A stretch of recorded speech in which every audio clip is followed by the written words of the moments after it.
This is Entrepreneurs Get Visible, the podcast for people who want more impact, influence, and income. I'm Anna Parker-Naples, and I'll be sharing with you proven methods from leading entrepreneurs that help you get visible as an authority in your field. Because anything's possible when you get visible.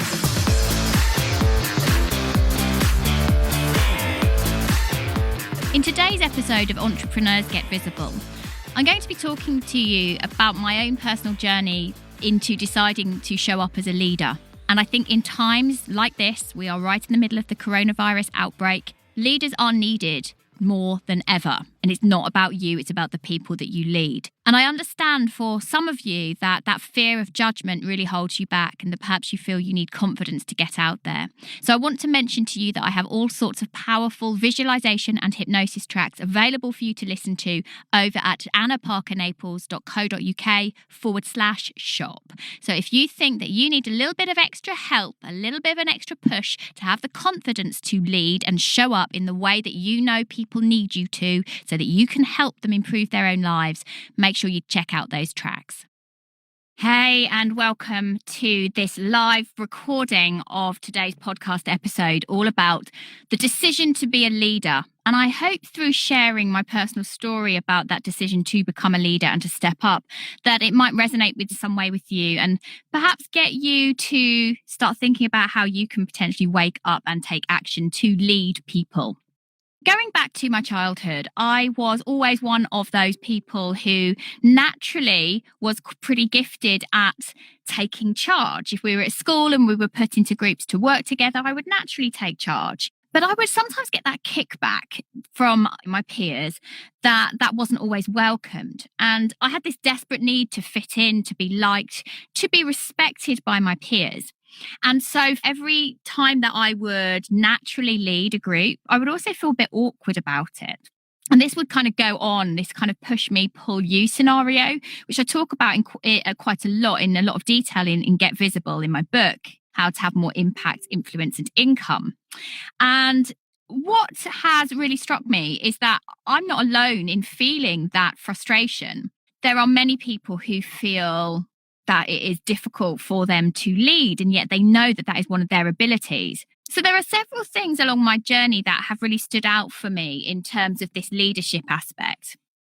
So one, now consciously, I consider myself a leader. And when I made that decision that is what I'm going to do, that I'm going to help people, lift people, guide people from whatever state they're in, to having more success, to feeling that they are fulfilling their potential or on the road to fulfilling their potential. For me, it was a really, really strong, powerful moment. But before that happened, there were some uncomfortable parts of my journey. And one of which that stands out for me, which is in quite recent years, it was actually about 7 years ago, I was involved in a theatre project. And it was actually a bunch of women, a group of women that I brought together. These were all professional actors or semi-professional actors who were mothers or were local women. And I brought everybody together to create some material. And we actually went on to create between us a show that was put on in some fringe theatres, that went to some fringe festivals. And we devised that whole piece. It was about the suffragettes, which is interesting because it's about women taking charge. And in that scenario, although I'd brought everybody together, I was the one who organised the majority of the rehearsals, although I was the one who did a lot of the research and coordinated much of it, I still refused to put myself in that space of being a leader because I wanted everybody to like me and I wanted it to be cohesive. And the net result was we did create a show that did well and it got some really great feedback. But along the way, because there was no leader, because there were too many cooks spoiling the broth, it actually became deeply uncomfortable, particularly as we got closer to showtime, to the time that the show was going to be produced. And there were problems within our relationship. We got very close. And if you don't have a leader, if you don't have direction, then there is no one who is driving the direction. And it got to a point where actually I had to walk away from the whole project because it was desperately uncomfortable. And even now, I find this very hard to talk about because I don't want to give out the specifics as well or any details about the people involved. But it was desperately uncomfortable. And it actually brought out some not very pleasant characteristics of mine. about what happens when I do not allow myself to use my natural abilities.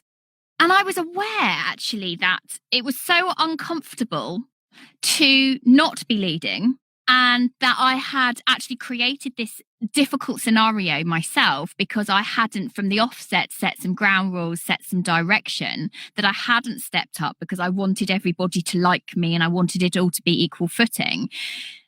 That I realized that I've been doing this for a lot of my lifetime, that I hadn't stepped up into situations where I could have done. And that included within my old industry, in the performing area, that I was never really playing big fry. I was always playing in a small pond. And actually, when you decide that you are going to play a bigger life, that you are going to have a bigger life, that you are going to be seen, you are going to be heard, you are going to go after the results you really want, there's something quite powerful happens. You get results because you're thinking differently and you're acting differently. So when I entered the voiceover industry, the voice acting industry, I consciously did it, particularly in the audiobook field. I consciously set out to be a leader within that industry. I consciously wanted to be a big fish in a big pond. And once I'd done that and I had changed everything about how I thought and spoke about myself and my abilities, it really kind of transformed everything. And I had this very powerful moment that I know I have spoken about on this podcast before, but I'm going to just describe it for you. Had this very, very powerful moment standing on the red carpet with the photographers taking photographs. It was the night that I was up for my 7th award in Hollywood. And I had this moment, this real powerful understanding that this was at the end of that particular journey because I had something much bigger to do and that I didn't know what that was going to look like, but that people needed to learn, people needed to understand for themselves how to take themselves from this area where they're unfulfilled, where they're not getting the results they want, where they're unhappy, where they're not looking after themselves, and begin to transform the results that they got. I didn't know what that was going to look like, but I knew by this feeling, this intense feeling, that I could help people, that I could lead people, and that I was ready to be a leader. Now, that actually came approximately a week after I'd had a very intense master NLP training breakthrough. So by this point, I'd been an NLP practitioner for about 18 months, maybe 2 years, and I had completed my master NLP practitioner training, which is generally done over a 5-week period. You have a very intensive 6 days. You have a month off to kind of recalibrate and learn and process. And then you come back and you do the final week. And on the last few sessions, one of which is that you experience what's known as a breakthrough, where you have almost every element of NLP done with you. You go through those processes and timeline therapy and hypnosis, everything kind of come together to really break how you're seeing yourself. And during that session, I had an incredible moment where I'm really, really deep into my subconscious here, really, really examining how I'm thinking about myself, the things I'm saying about myself. And I had this very powerful, again, still I struggle for the words, vision or awakening to the fact that the reason I had wanted for so long recognition is because I knew that I had to be seen. And the reason I had to be seen is because I am a leader, and that if people can't see me, I can't help them. And the vision that came to me, there's two that kind of interacted with each other. One is that there are lots of us who are leaders who need to reach our own summits. And in my mind were these visions of mountain peaks, and that my job was to climb up to this mountain peak, no matter how hard it was to get there, so that people could see me as they came up that hill, that challenge, that climb, that steep slope. And that in the distance, what I was empowering other people to do was to communicate, to get their messages out there so I could communicate with other leaders. And that our job actually is to help raise others. And those others that may not even know that there is a mountain they need to climb yet. Maybe they don't even know that exists. Maybe there are others who are on the journey but are not yet there. And our job as leaders, the ones of us at the top of that mountain, are there to bring everybody up, to be seen, to share our message, to spread our light. And this particular image is so powerful. Whenever I lose my way a little bit with what I'm doing in business, which I will admit, I've had a wobbly few weeks with grieving for somebody, with overwhelm, with burnout, with the fear and anxiety around the coronavirus that we're experiencing right now.